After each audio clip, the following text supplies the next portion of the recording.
नमस्कार दोस्तों, स्वागत है आप सभी का परीक्षान परिवार पर। चलिए हम लोग आज देखेंगे जूनियर सीटेट। ठीक है, जूनियर का जो आप लोग का पेपर होगा उससे संबंधित भूगोल के कुछ प्रश्न लाए हैं आपके एग्जाम में। जैसे कि एसएसटी के प्रश्न जो पूछते हैं 60 नंबर के, अगर उसको आप चूज करते हैं या तो फिर मैथ में चूज करते हैं, मैथ साइंस के 60 नंबर पूछते हैं, तो हम आपको जो साइंस के सोशल साइंस के प्रश्न होंगे उसको हम कराएंगे। उसमें आपको भूगोल का हम लोग पहले शुरू कर रहे हैं, उसके बाद आपके टीचर्स जो रहेंगे वो आगे आपको कराते रहेंगे जूनियर के लिए। ठीक है, तो आज हम लोग भूगोल के 30 महत्वपूर्ण प्रश्न देखेंगे आपके जो जूनियर सीटेट में पूछते हैं। ठीक है, चलिए शुरुआत करते हैं। पहले एक थॉट इसको पढ़ते हैं। नींद भुलाकर सपनों के लिए मेहनत कर सकते हो। अगर नींद भुलाकर सपनों के लिए आप मेहनत कर सकते हो तभी कामयाबी के ख्वाब देखना साहब, नहीं तो आप मेहनत नहीं कर पाएंगे। ठीक है, तो ये आपके लिए ऊर्जावान था एक। चलिए आगे देखते हैं आज हमारा क्या है। आज सामाजिक अध्ययन देखिए जो आपका है क्लास, देखिए पेपर सेकंड जो आता है आपका कक्षा 6 से 8 वाला जो आप लोग भरते हैं सेकंड पेपर, उसमें आपका सोशल स्टडी से भी रहता है चूज करने के लिए और आपके मैथ और साइंस से भी रहता है। तो जो बच्चे सोशल मतलब कि स्टडी वाले चूज करते हैं वो यहाँ से अपने प्रश्नों को यहाँ समाहित करेंगे। ठीक है, देखेंगे आपके टॉप 30 प्रश्न भूगोल प्रश्न हम आज लाए हैं, इसको देखेंगे। ठीक है, देखिए पहला प्रश्न क्या है, इसमें कुछ 2-3-4 प्रश्न आपको पेडागॉजी संबंधी मिलेंगे। अन्वेषण को इच्छुक रचनात्मक दृष्टिकोण से एक सामाजिक विज्ञान की शिक्षिका अपने शिक्षार्थियों को किस रूप में देखेंगे। अन्वेषण मतलब खोज के लिए इच्छुक करना है। ठीक है, खोज के लिए इच्छुक करना है तो सामाजिक विज्ञान की एक शिक्षिका है, तो किस शिक्षार्थियों को किस रूप में देखेगी पूछा है। ऑप्शन देखते हैं क्या है। सामाजिक प्रक्रियाओं में खोज करने को उत्सुक करना है, ये तो सही है, उत्सुक करेंगे हम लोग। कोई भी प्रक्रिया होगी उसमें खोज करने के लिए बच्चे अपने आप में उत्सुक होते हैं। ठीक है, स्रोतों के आधार पर कल्पनाशील, ये भी सही है, उनको कई स्रोत के माध्यम से कल्पनाशील विचार उत्पन्न करना। ठीक है, ये भी सही है। समस्याओं के समाधान के सुझावों की कोशिश करने वाले, ठीक है, ये भी सही है, ये भी सही है। फिर आपका देखिए विवादास्पद मुद्दों को उच्चतर शिक्षा के स्तर पर चर्चा करने के लिए स्थगित करने वाले। नहीं, स्थगित नहीं, उच्चतर शिक्षा के लिए आप चर्चा को करने के लिए स्थगित क्यों करेंगे, ये आपका गलत हो जाएगा। ठीक है, ये आपका ये सब मुद्दे विवादास्पद मुद्दे नहीं चलेंगे इसमें। बच्चे क्या है कि उसको समझाना है अपना मतलब कि अन्वेषण खोज करने के लिए, तो क्या करेंगे इसमें आपका सामाजिक प्रक्रियाओं को खोज करने के उत्सुक बनाएंगे, कल्पनाशील बनाएंगे, कुछ सुझाव प्रस्तुत करेंगे ना। लेकिन आपका ये विवादास्पद मुद्दों को उच्चतर शिक्षा के लिए स्तर करने के लिए चर्चा नहीं करना है। ठीक है, ऑप्शन आपका ABC सही है। अगला प्रश्न देखते हैं क्या है।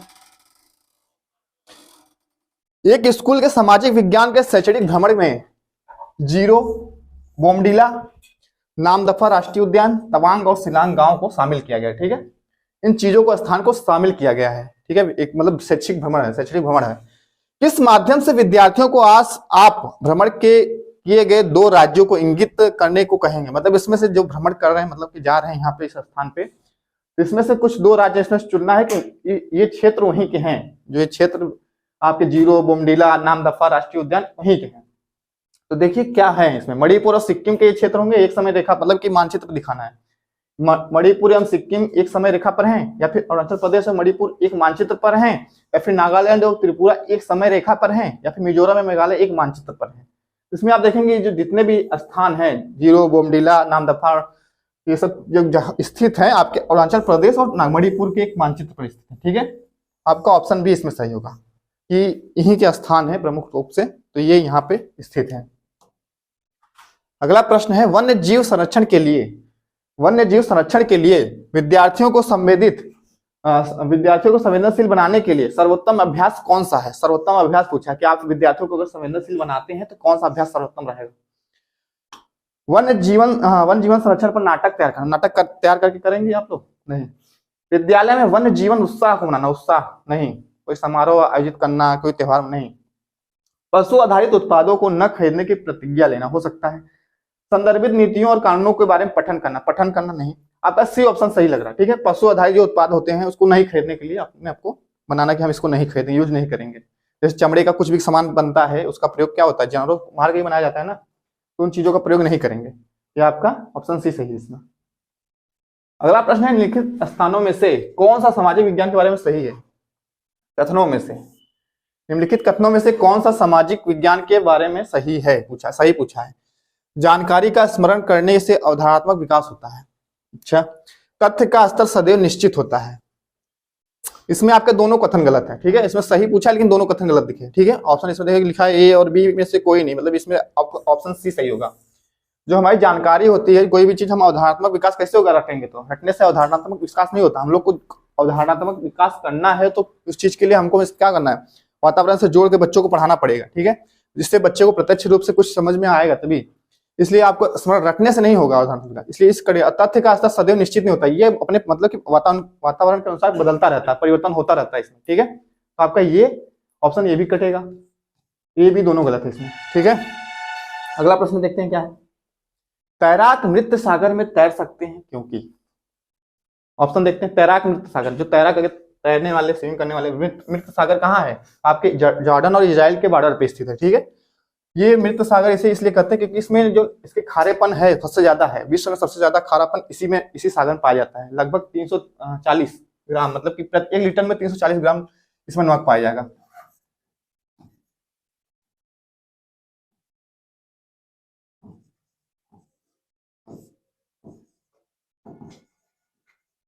ठीक है, इसके मतलब कि जो मृत सागर है इसमें जो खारापन है 340 ग्राम प्रति लीटर है, ठीक है। तो ये आपका कहाँ है, जॉर्डन और इजराइल के बॉर्डर पे, जॉर्डन और इजराइल के बॉर्डर पे है।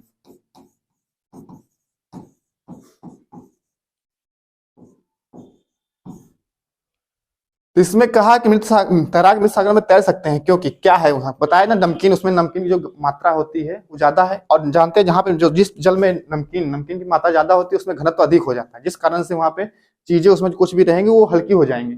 इसमें ऑप्शन देखते हैं, इस सागर में ठंडी धाराओं की अपेक्षा गर्म धाराओं की उत्पत्ति अधिक होती है, नहीं ये नहीं होगा। यह सागर निम्न ज्वार भाटों की अपेक्षा उच्च ज्वार भाटों की अधिक अनुभव करता है, ज्वार भाटा से भी रिलेटेड नहीं है ये। नमक की मात्रा की अधिकता सागर को सघन बनाती है, ये सही पॉइंट है। नमक की मात्रा जो इसमें है इसी कारण सागर को ये क्या करती है, सघन बनाती है, जिस कारण से यहाँ पे जिसको तैरना भी नहीं आएगा वो भी तैर लेगा इसमें, ठीक है। तो ऑप्शन आपका सी सही है, ऑप्शन सी इसमें सही है। आगे देखते हैं अगला प्रश्न।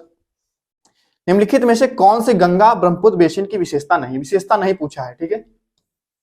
गंगा ब्रह्मपुत्र बेसिन की विशेषता नहीं है। मैदानी क्षेत्र में जनसंख्या घनत्व अधिक होता है, ये तो सही बात है, लेकिन नहीं पूछा है ना। डेल्टा क्षेत्र मैंग्रोव वन से आच्छादित है, ये भी सही है। इसके जो डेल्टा क्षेत्र है वहां पे मैंग्रोव वन पाए जाते हैं, ठीक है। सुंदरवन डेल्टा बहुत बड़ा विश्व का जो डेल्टा है इसी के उदाहरण है, ठीक है। भूमि कृषि के लिए इस क्षेत्र में कर्तन और दहन कृषि की जाती है। कर्तन और दहन कृषि जिसे हम झूम खेती कहते हैं, स्थानांतरित कृषि कहते हैं ये, लेकिन ये गलत लिखा है इसमें, आपका पॉइंट मिल गया सही, ऑप्शन सी। जो कृषि करने के लिए आप इस क्षेत्र कर्तन और दहन कृषि का प्रयोग करते हैं, या आप मतलब उत्तर पूर्वी क्षेत्रों में करते हैं ना, जिसे हम झूम खेती कहते हैं, झूम।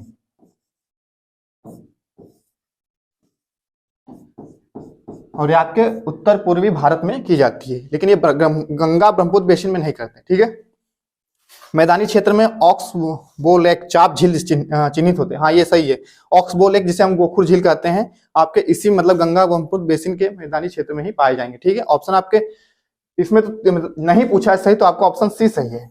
और बाकी 3 पॉइंट तो इसके विशेषता है, और ये नहीं पूछा है तो ऑप्शन सी आपका इसमें सही है। ये कर्तन और दहन कृषि इस बेसिन में नहीं की जाती है, ठीक है।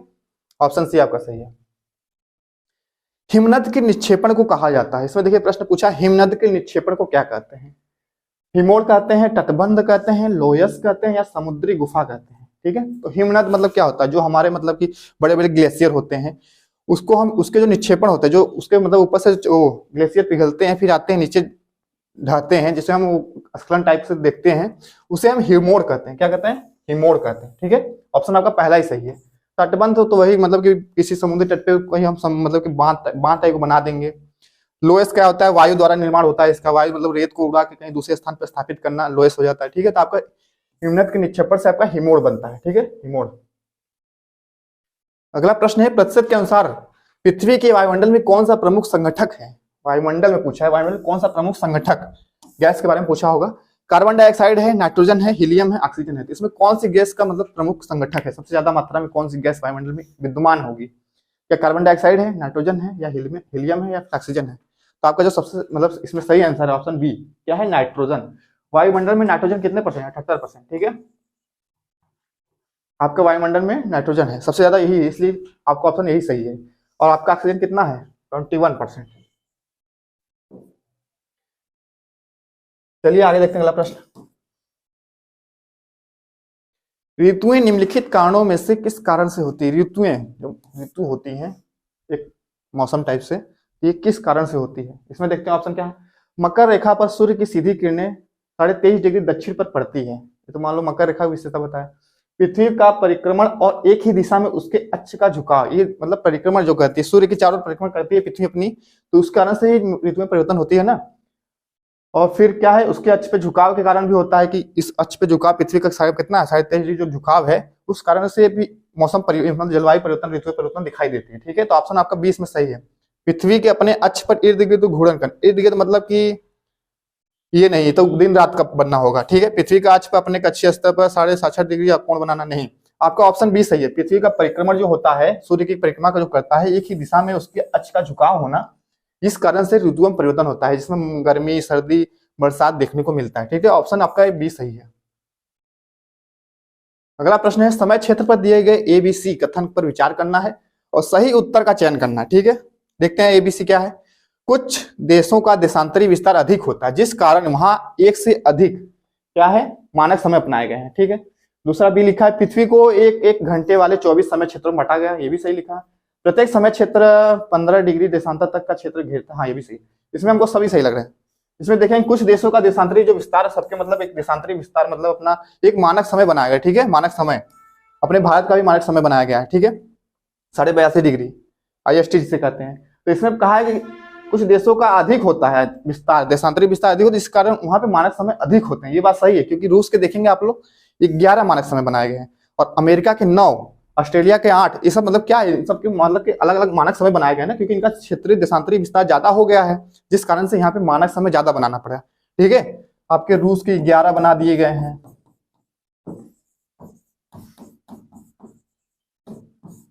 अमेरिका के 9, ये सब क्या है मानक समय, लेकिन हमारे भारत के एक ही मानक समय है। ठीक है, 82.5 डिग्री।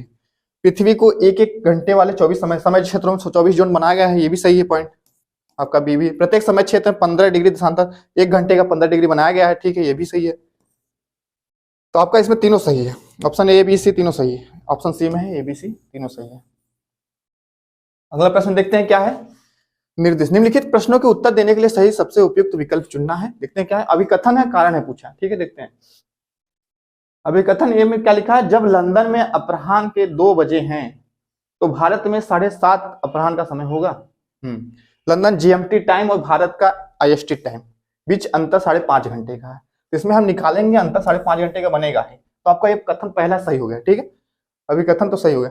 भारत ग्रीनविच के पूर्व में 82 डिग्री पूर्व में स्थित है, दिए गए पूर्व में सही है। हाँ ये सही लिखा है, देखो भारत ग्रीनविच के पूर्व में 82 डिग्री है ना पूर्व में, ये भी सही पॉइंट है। और ये इसी से मतलब कि इसको तुलना किया गया है कि इसका टाइम 5.5 घंटा आगे है, जिस कारण से। तो इसमें क्या होगा, ऑप्शन दोनों सही है, ए और आर दोनों सही है, परंतु आर सही व्याख्या एक, हाँ आर देखो ऑप्शन बी में है, दोनों सही है, आर सही व्याख्या एक ही है। ठीक है, ऑप्शन बी आपका सही है इसमें, समय जोन इसमें वो है। अगला प्रश्न देखते हैं। भारत का शोध संस्थान मैत्री कहाँ अवस्थित है। मैत्री, ये आप लोग पढ़े होंगे। मैत्री एक शोध संस्थान रिसर्च सेंटर है, ये आपके भारत का ही है। और ये कहाँ पे स्थित है, अंटार्कटिका में है कि यूरोप में है कि एशिया में है कि ऑस्ट्रेलिया में है। तो ये आपका कहाँ है, अंटार्कटिका पे। ठीक है, अंटार्कटिका आपका क्या है, एक महाद्वीप है। इस महाद्वीप पे क्या होता है, जैसे कि जो अपने मतलब कि ध्रुव, जो दक्षिणी ध्रुव है वहां पर स्थित है ये महाद्वीप, जिस कारण से वहां पे मतलब कि बर्फ जमे रहती है, ज्यादातर बर्फ ही जाती है, जहाँ पे मतलब कि वहां पे जीवन सब क्या जीवन निर्वाह के लिए वहां पे रहते नहीं है, बस रिसर्च सेंटर खोले गए हैं, अपने अपने देश वाले सब वहां जाते हैं, वहां पे अपना एक रिसर्च सेंटर स्थापित किए हुए हैं, वहां पे रिसर्च कुछ करते हैं फिर चले जाते हैं। ठीक है, वहां पे रहने योग्य नहीं है, क्योंकि इतनी ठंडी वहां बर्फ बहुत ज्यादा पड़ती है, बर्फ से ढका रहता है हमेशा, इसलिए वहां पे एक संस्थान अपना भारत का शोध संस्थान मैत्री है। ठीक है, मैत्री, यमुनोत्री, ये सब वहीं पे अपने स्थापित किए हैं भारत के अंटार्कटिका पे। ठीक है, ऑप्शन ए आपका इसमें सही है। अगला प्रश्न है, दिए गए लक्षणों ए और बी के आधार पर ऊर्जा स्रोत की पहचान करना। ऊर्जा स्रोत लक्षण दिए गए, इसमें से कौन सी ऊर्जा स्रोत है, प्राकृतिक गैस है कि भूतापी है कि मोम है कि बायोगैस है। तो लिखा है कि यह एक परंपरागत ऊर्जा का स्रोत है। ठीक है, यह एक परंपरागत ऊर्जा का स्रोत है। ठीक है, परंपरागत गैर परंपरागत ऊर्जा का स्रोत हम अपने मतलब सीटेट जो प्राइमरी स्तर पे उसमें समझ चुके हैं कि परंपरागत स्रोत क्या होते हैं, गैर परंपरागत क्या होते हैं। परंपरागत स्रोत जो होते हैं वो सीमित क्षेत्र मतलब होते हैं हमारे लिए, इसका प्रयोग हम जैसे कि गैस, कोयला, पेट्रोल ये सब करते हैं इसमें। गैर परंपरागत में सौर ऊर्जा, पवन ऊर्जा ये सब आते हैं। ठीक है, तो आपके परंपरागत ऊर्जा का स्रोत है, ये तो पॉइंट क्लियर है। इसमें देखना है कौन से परंपरागत स्रोत में आता है, भूतापी आएगा, मोम आएगा, बायोगैस, ये सब क्या है गैर परंपरागत। लेकिन जो आपका प्राकृतिक गैस है, नेचुरल गैस जो होती है, जो निकाली जाती है पृथ्वी के गर्भ से अपरिष्कृत करके, तो वो आपके क्या है, एक परंपरागत स्रोत, जिसे अनवीकरणीय स्रोत भी कहते हैं। ठीक है, अनवीकरणीय इसे मानिए। तो आपको ऑप्शन जो ये है नेचुरल गैस ये मिल गया। यह स्रोत तब निर्मुक्त होती है जब अपरिष्कृत तेल को धरातल पर लाए, ये भी सही लिखा है। अपरिष्कृत तेल जो होता है उसी को लाके धरातल पर रखते हैं तो प्राकृतिक गैस का वो होता है। ठीक है, ऑप्शन ए आपका इसमें सही है। ऑप्शन ए, ये एक नेचुरल गैस होती है। ठीक है, दोनों नेचुरल गैस की विशेषता है। ऑप्शन ए आपका सही है। अगला प्रश्न है, जलवायु के संबंध में कथन ए और बी पर विचार करना है और सही कथन पहचानना है। देखते हैं क्या है। जलवायु वायुमंडल में दिन प्रतिदिन होने वाला परिवर्तन है। क्या जलवायु जो वायुमंडल में होता है दिन प्रतिदिन होता है? नहीं, ये दिन प्रतिदिन कौन सा, दिन रात दिन प्रतिदिन होता है ना। और थोड़ा सा मतलब जलवायु लंबे समय तक इसको चाहिए, इसका मतलब कि इसको बदलने के लिए लंबा टाइम, एक निश्चित समय होता है कि इतने समय के पश्चात जलवायु परिवर्तन होता है। दिन प्रतिदिन नहीं मिलेगा कि आज सुबह ठंडी थी तो रात को गर्मी हो गई, नहीं। अगला है, किसी स्थान की जलवायु सिर्फ उसकी ऊंचाई तथा उच्चावच पे निर्भर करती है। सिर्फ ऊंचाई पर उच्चावच पे निर्भर नहीं करेगी, वहां की वायु की दिशा होती है, समुद्र से उसकी दूरी कितनी है, ठीक है, ये सब चीजें भी जरूरी होती है। आपका इसमें दोनों गलत है, आपका ए और बी दोनों गलत है। सिर्फ उसकी ऊंचाई उच्चावच पे नहीं निर्भर, उसमें क्या जरूरी है, उसमें वायु की दिशा होनी चाहिए, इसमें दिशा किस दिशा में बह रही है, फिर वहां पे समुद्र से दूरी कितनी है। ठीक है, 2-3 पॉइंट इसमें रहेगा तभी ये जलवायु में परिवर्तन होता है। ठीक है, आपका दोनों ऑप्शन गलत है, ए बी दोनों यही लिखा है, ऑप्शन सी में यही आपका सही होगा, ऑप्शन सी। अगला प्रश्न है, ब्राजील के कंपोस और वेनेजुएला के लानोस उदाहरण है, किसके उदाहरण है? ये ब्राजील के कंपोस है और वेनेजुएला के लानोस उदाहरण है, किसके हैं? टुंड्रा प्रकार के वनस्पतियों के, उष्ण कटिबंधीय घास स्थल के, भूमध्य सागरीय वनस्पति के, या फिर शीतोष्ण कटिबंधीय घास स्थल के।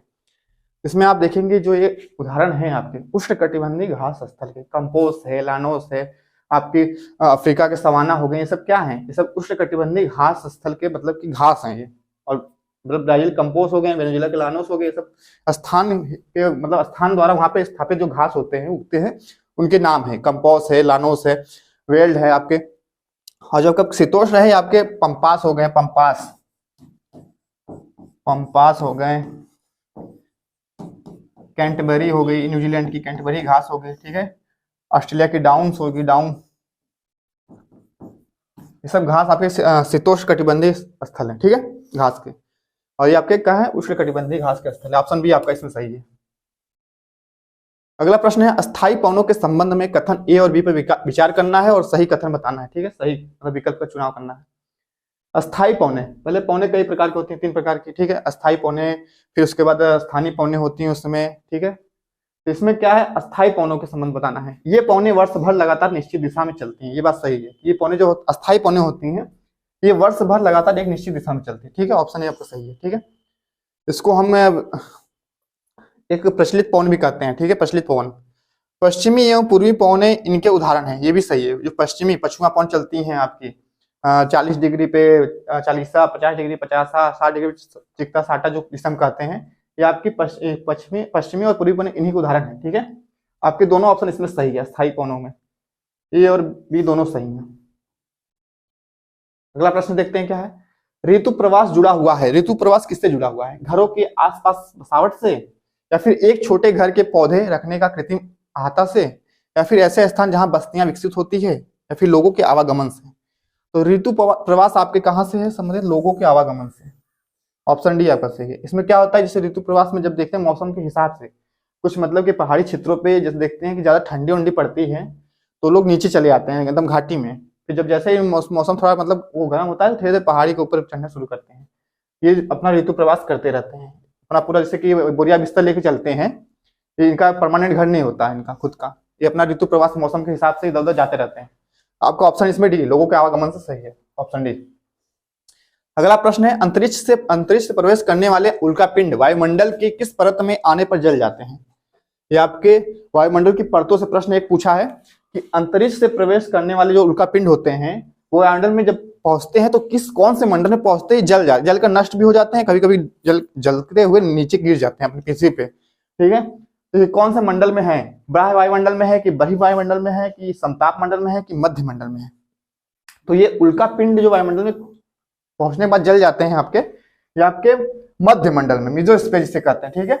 5 मंडल होते हैं, क्षोभ मंडल, आपके समताप मंडल, मध्य मंडल, आयन मंडल और वायुमंडल, ठीक है। तो इसमें जो आपका मध्य मंडल है, इसी में उनका पिंड आके जल जाते हैं। समताप मंडल में आप वायुयान, इसमें वायुयान उड़ाते हैं, वायुयान उड़ा सकते हैं, ठीक है। आपका ऑप्शन क्या सही होगा इसमें, उल्का पिंड कहां जलते हैं, मध्य मंडल में। ऑप्शन डी आपका सही है। अगला प्रश्न है कायांतरित सेल। कायांतरित सेल चट्टान संबंधित प्रश्न है, कायांतरित सेल के बारे में बताना है। विशेषता क्या है इसमें, आग्नेय एवं अवसादी सेल उच्च ताप और दाब के प्रभाव में कायांतरित सेलों में परिवर्तित हो जाते हैं।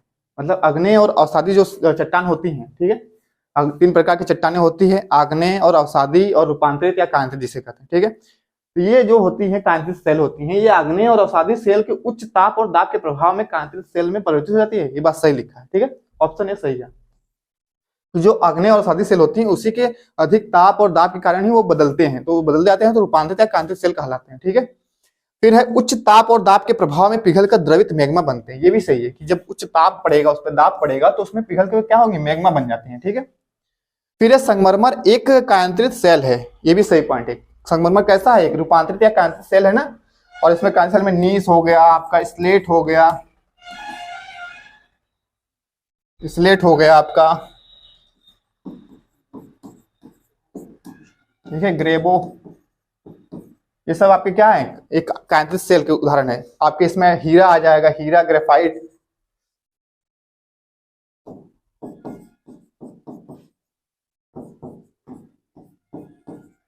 ये सब क्या है, कायांतरित सेल, रूपांतरित सेल जिसे कहते हैं, ठीक है, उदाहरण है आपके। इसमें आपके तीनों सही हैं। कायांतरित सेल की विशेषता पूछा था, तो तीनों आपके विशेषताएं सही हुई हैं, तो तीनों ऑप्शन कहाँ सही है, ऑप्शन तीनों सही, ए, बी और सी तीनों सही है, ठीक है, ऑप्शन बी। अगला प्रश्न देखते हैं क्या है, कथन ए और बी देखना है। पृथ्वी से हमें चंद्रमा का केवल एक ही भाग दिखाई देता है, ठीक है। पृथ्वी से हम जो चंद्रमा देखते हैं, केवल एक ही भाग दिखाई देता है, सही बात है। और चंद्रमा पृथ्वी का एक चक्कर लगभग 27 दिन में पूरा करता है, और लगभग इतने ही समय में वह अपने अक्ष पर एक चक्कर भी पूरा कर लेता है, ठीक है। चंद्रमा की विशेषता देखो, दोनों सही है इसमें। पृथ्वी से हमें उसकी एक ही भाग दिखाई देगा, और उसकी जो परिक्रमण काल, पृथ्वी की परिक्रमण काल जो होती है, उसको 27 दिन पूरा करता है, लेकिन अपने अक्ष पे भी वो 27 दिन में ही घूम जाता है। इसका मतलब ये कथन दोनों सही हो गए। तो देखते हैं ऑप्शन में, ए और बी दोनों सही है, परंतु बी सही व्याख्या नहीं है, कि नहीं व्याख्या कर रहा है, क्योंकि वो जब चक्कर अपने अक्ष पे दोनों एक साथ लगाएगा, घूर्णन गति भी करेगा, परिक्रमण गति भी करेगा, तो इस हिसाब से हमको चंद्रमा का बस एक ही भाग दिखाई देगा, ठीक है। इसमें इसका मतलब व्याख्या तो हो रहा है सही, परंतु गलत बी कट जाएगा आपका, ए कटा बी कटा, गलत गलत नहीं होगा, दोनों सही है। ए और बी दोनों सही है, और बी सही व्याख्या ए की है, आपका डी ऑप्शन इसमें सही है, ठीक है, ऑप्शन डी। अगला प्रश्न देखते हैं क्या, निम्नलिखित में से कौन भ्रंशोत पर्वत है। भ्रंशोत मतलब समझते हैं आप, इसे ब्लॉक पर्वत कहते हैं, ठीक है। इसमें पूछा है कौन सा भ्रंशोत पर्वत है। जैसे कभी कभी होता है, पृथ्वी गति, टेक्टोनिक गति करता है, तो ऐसे दो गति प्लेटों में होने के कारण ऐसे उठाव हो जाता है, जिसे हम पर्वत का निर्माण हो जाता है, उसे हम भ्रंशोत पर्वत कहते हैं, ठीक है। इसमें आपका जो वासेजत पर्वत है, इसमें ऑप्शन सी में यही आपका है, ठीक है, वासेजत पर्वत, आपका ऑप्शन सी सही है।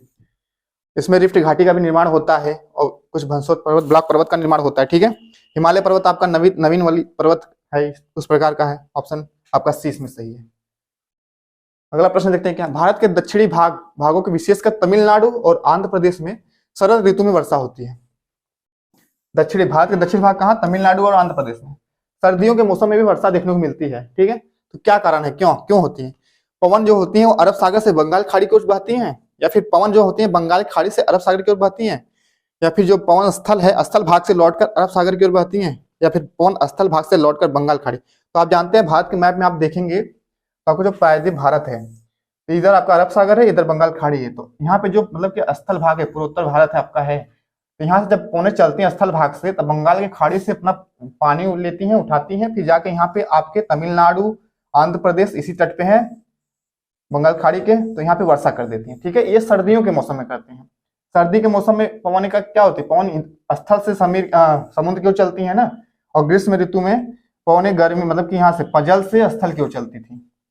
ये आपके मानसूनी वर्षा कराएंगे, ठीक है, मानसूनी वर्षा ये आपके गर्मियों में होती है, जो आपके बंगाल खाड़ी अरब सागर में जो होती है यहाँ पे वर्षा, ये आपके गर्मी के मौसम में होती है। लेकिन आपका जो ठंडी में होता है आपका, ये बंगाल खाड़ी यहाँ देखेंगे वर्षा उठाएगी, उधर से जब आएगी पानी, इधर हवा पानी लेकर, तो आपका यहाँ पे जो समुद्री तट है तमिलनाडु का और आंध्र प्रदेश का, उसके तट पर वर्षा कराती है। तो ये आपका ऑप्शन इसमें पवन स्थल जो भाग है लौटते वक्त, लौटते हैं ना पौने, जब ग्रीष्म ऋतु में तो इधर जाती हैं, फिर वापस सर्दियों में वापस लौटती हैं पौने, तो लौटकर बंगाल की खाड़ी की ओर बहती हैं। ठीक है, ऑप्शन आपका डी इसमें सही, ऑप्शन डी। अगला प्रश्न है, निम्नलिखित में से कौन सा कथन अफ्रीका के बारे में सही है? सही पूछा, अफ्रीका एक महाद्वीप है, इसके बारे में सही देखना है कौन सा विशेषता इसका। यही एक ऐसा महाद्वीप है जिससे होकर कर्क रेखा, विषुवत रेखा तथा मकर रेखाएं गुजरती है। तो ये तीनों, ये पॉइंट आपका मतलब सही है, ये तीनों रेखाएं एक ही महाद्वीप है अफ्रीका, कर्क रेखा, विषुवत रेखा तथा मकर रेखा इसी महाद्वीप से गुजरती है। ठीक है, आपका पहला पॉइंट सही है। गोबी मरुस्थल इस महाद्वीप में स्थित है। गोबी मरुस्थल इस महाद्वीप में स्थित है? नहीं, गलत है। ये आपका कहाँ है? ये आपका मंगोलिया देश में स्थित है, मंगोलिया। ये आपका कट सही पूछा था, आपका उत्तर मिल गया पहले ही। इसके पश्चिम में यूराल पर्वत है जो इसे एशिया से अलग करता है। नहीं, ये आपका यूराल पर्वत कहाँ है? ऊपर, यूरोप और एशिया को अलग करता है, अफ्रीका को नहीं अलग करता। ठीक है, आपका ये तो कटा है। अफ्रीका का बहुत बड़ा भाग दक्षिणी गोलार्ध में स्थित है। दक्षिणी गोलार्ध में नहीं, कुछ भाग स्थित, बहुत बड़ा भाग नहीं स्थित है। इसका मतलब कि इसके जो विषुवत, देखो इसमें लिखा है ना, कर्क रेखा, विषुवत रेखा तथा मकर रेखाएं गुजरती है, तो विषुवत रेखा इसको बीच से काटती है, तो आधा आधा हो गया, तो कहाँ बहुत बड़ा हो गया। तो आपका ऑप्शन ये भी कट गया। तो ऑप्शन ए आपका सही है कि इससे मतलब होकर तीनों रेखाएं जो आपकी काल्पनिक रेखाएं हैं, कर्क रेखा, विषुवत रेखा, मकर रेखा, तीनों इस महाद्वीप से, अफ्रीका महाद्वीप से होकर ही गुजरती हैं। ठीक है, तो आपका ऑप्शन ए सही था इसमें। अगला प्रश्न देखते हैं, क्या निम्नलिखित में से कौन सा प्रायद्वीप पठार का लक्षण नहीं है? प्रायद्वीप पठार भारत के बारे में पूछा है, प्रायद्वीप पठार का लक्षण नहीं है, पूछा है नहीं। इसमें देखेंगे इसके उत्तर पश्चिम में और अरावली पर्वत श्रृंखला स्थित है। उत्तर पश्चिम। ठीक है, हाँ देखो सही है। यह कोयला एवं लौह अयस्क जैसे खनिजों का प्रचुरता है। पठारी जो प्रायद्वीप पठार है, इसमें प्रचुर मात्रा में क्या है? लौह अयस्क पाए जाते हैं। ठीक है, कोयला पाया जाता है, खनिज भी पाए जाते हैं। ठीक है, ये भी सही है आपका, ये भी दोनों सही है।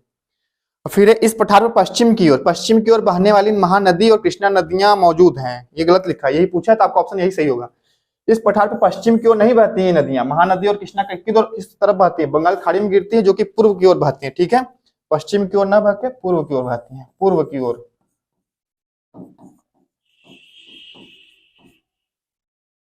आपका ऑप्शन ये सी गलत होगा। यह उत्तरी मैदानी के दक्षिण में स्थित है। उत्तरी मैदान जो हमारा उत्तर प्रदेश बिहार का मैदान है, उसके दक्षिण में स्थित है प्रायद्वीप पठार, तो आपका ये भी सही है पॉइंट। तो आपका पूछा है पठार का लक्षण नहीं है, तो आपका ऑप्शन जो सी मिला था गलत हुआ था, यही आपका इसमें आंसर सही होगा। आंसर क्या सही होगा? ऑप्शन सी सही है। ठीक है, ऑप्शन सी मारेंगे सही। अगला प्रश्न देखते हैं क्या है। भारत के किस क्षेत्र को छोटा तिब्बत कहते हैं? छोटा तिब्बत पूछा है, भारत के किस क्षेत्र को कहते हैं? अरुणाचल प्रदेश को कहते हैं, सिक्किम को कहते हैं, कि हिमाचल प्रदेश को कहते हैं, कि लद्दाख को कहते हैं?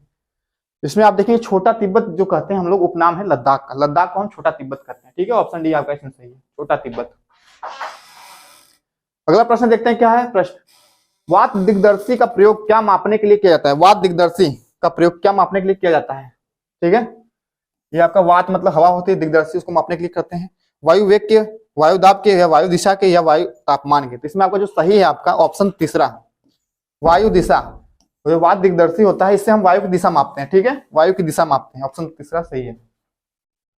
स्थल का वह संकरा भाग जो दो बड़े स्थलीय भाग को एक दूसरे से जोड़ता है, उसे क्या कहते हैं? मतलब स्थल, जैसे हम देखते हैं कि हमारे पृथ्वी पे स्थल भाग भी है, जल भाग भी है। इसमें जब जल के दो भाग को जोड़ेगा उसको जल संधि कहते हैं, लेकिन जब स्थल के दो भाग को कहीं जोड़ेगा, पानी है बीच में, मतलब उसके बीच में स्थल जुड़ेंगे दो ठो, उसको क्या कहेंगे? स्थल संधि। ठीक है, ऑप्शन दूसरा आपका सही है इसमें, स्थल संधि, क्योंकि स्थल को जोड़ रहा है ना, स्थल दो बड़े स्थलीय भाग को जोड़ रहा है।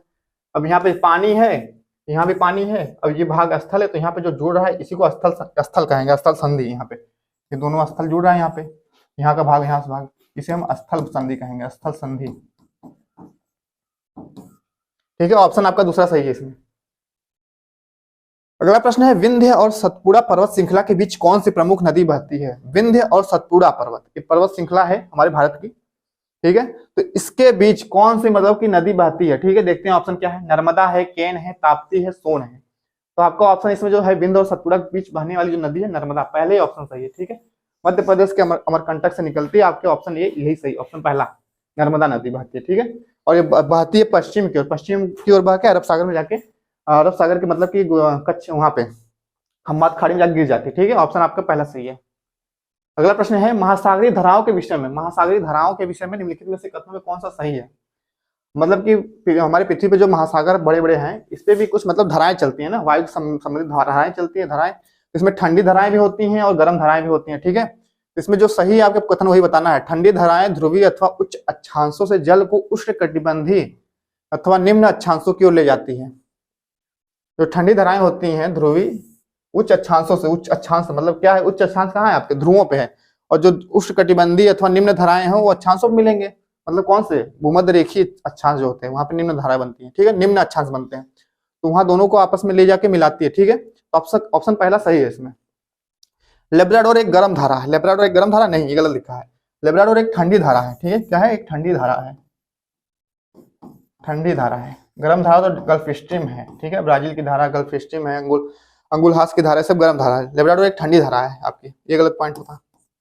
जिस स्थान पर गर्म और ठंडी धाराएं मिलती हैं वह स्थान विश्व का सर्वोत्तम मत्स्य क्षेत्र माना जाता है, ये सही पॉइंट है। जहाँ पे गर्म और ठंडी धाराएं मिलती हैं समुद्र की, सागर की, वहां पे क्या होता है, मछलियां ज्यादा आती हैं, मछलियों का क्षेत्र बन जाता है, जिस कारण से वहां पे मत्स्य क्षेत्र बनाया जाता है मछलियों को पकड़ने के लिए। तो आपका एग्जाम्पल में आप देखेंगे फ्लोरिडा के तट पे आपका है ग्रांड बैंक, क्या है, ग्रांड बैंक, ग्रांड बैंक एक मछली केंद्र है। और आपका उत्तरी सागर आपका कहाँ है, यूनाइटेड किंगडम के पास उत्तरी सागर, डॉगर बैंक, डॉगर बैंक, ठीक है, डॉगर बैंक, ये मत्स्य मतलब कि क्षेत्र एक बनता है वहां पे, ठीक है। ऑप्शन आपका इसमें सी भी सही है, आपका बी गलत था। ऑप्शन इसमें देखें क्या सही है, ए और सी, ए और सी आपका ऑप्शन बी में सही है, ऑप्शन ए और सी बी में सही है, ऑप्शन बी सही है। अगला प्रश्न, आखिरी प्रश्न देखते हैं। काली मिट्टी का विस्तार पाया जाता है, भारत में पूछा है काली मिट्टी का विस्तार कहाँ पाया जाता है, काली मिट्टी का विस्तार, ठीक है, महाराष्ट्र है, मध्य प्रदेश है, गुजरात है, उपरोक्त सभी है। इसमें आप देखेंगे काली मिट्टी सब जगह पाई जाएगी, गुजरात में पाई जाएगी, मध्य प्रदेश में भी है, मतलब थोड़ा थोड़ा भाग सब जगह है, तो आप उपरोक्त सभी मारेंगे, ठीक है। महाराष्ट्र में ज्यादा क्षेत्रों में पाई जाती है काली मिट्टी को, कपासी मिट्टी भी कहते हैं क्योंकि कपास के लिए, फसल के लिए प्रमुख होती है। तो आपका ऑप्शन इसमें क्या सही है, डी, ऑप्शन डी सही है, ठीक है। आज हम लोग एसएसटी के भूगोल संबंधित प्रश्न 30 देखे हैं, फिर आगे टीचर्स हमारे और भी प्रश्न मतलब एसएसटी संबंधित लाते रहेंगे, आप उसको देखेंगे तभी अपना एग्जाम मतलब क्या देने से पहले जाएंगे तो ये देख के ही जाएंगे। इससे पहले हमारे चैनल को आप लोग लाइक, सपोर्ट और कमेंट, जो भी डाउट हो कमेंट करें, और सब्सक्राइब नहीं किया तो सब्सक्राइब कर लें, ठीक है। और आप सभी का बहुत बहुत धन्यवाद।